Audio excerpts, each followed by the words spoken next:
Welcome to Field Notes. I'm your host, Hayley Fleming, and on this episode, we'll be learning about climate change and its effects on the northern Gulf of Alaska from the bottom up. Over the last 50 years, researchers have taken basic oceanographic measurements to track changes through time in the northern Gulf of Alaska and in Prince William Sound. Temperature and salinity measurements tell researchers today that the region has been warming and losing ice mass, leading to surface water freshening. More recently, with the advantages of satellites, researchers have been able to monitor more than just temperature and salinity, but overall productivity of our oceans by observing and quantifying what is known as ocean color. Researchers measure the greenness of the surface, which tells them how many phytoplankton are present from year to year. Ocean color or productivity has declined by about a third over the last 25 years. Productivity in our region is driven by ocean mixing in the wintertime, bringing rich nutrients up to the ocean surface. Come spring, warming from the sun, precipitation, and meltwater create a surface layer distinctly separate from the layers below. Whatever phytoplankton are caught in that layer reap the benefits of the dense nutrients available and abundant sunshine. As the phytoplankton consume the nutrients in this layer, they grow until all the available nutrients are gone.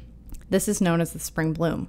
This burst of energy and prey availability wakes up the region after the cold, dark winter.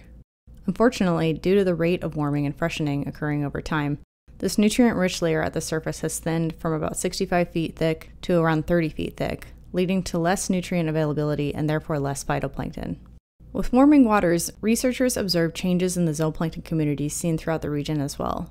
Typically, subarctic copepods surge to life after feeding on the abundance of phytoplankton available during the spring bloom. These cooler water-loving zooplankton have been described as lipid-filled dirigibles that are great food for fish and a boon to the ecosystem. From 2016 to 2019, the northern Gulf of Alaska saw temperatures rise by about 7 to 9 degrees Fahrenheit. This rapid increase in ocean temperatures made our region less hospitable for these prized cooler water zooplankton. Researchers saw a shift to warmer water taxa usually found in the California current off Washington and Oregon. These copepods are less lipid-dense and provide less energy to the food chain that depends on them. Cooler temperatures returned to the region in 2022, but the subarctic copepods have not yet returned in any abundance. Researchers think this is due to the thinning of the nutrient-dense water layer, leading to the decline in prey availability for these zooplankton. Ecosystems undergo gradual transformations over time, driven by natural processes. Predicting the eventual winners and losers in advance proves exceedingly challenging. While the loss of certain components may create opportunities for others, the overall decrease in productivity points to a reduced capacity to sustain the ecosystem's diverse components. For more information about climate change in our region, visit the Prince William Sound Science Center's website at pwssc.org. Thanks for listening.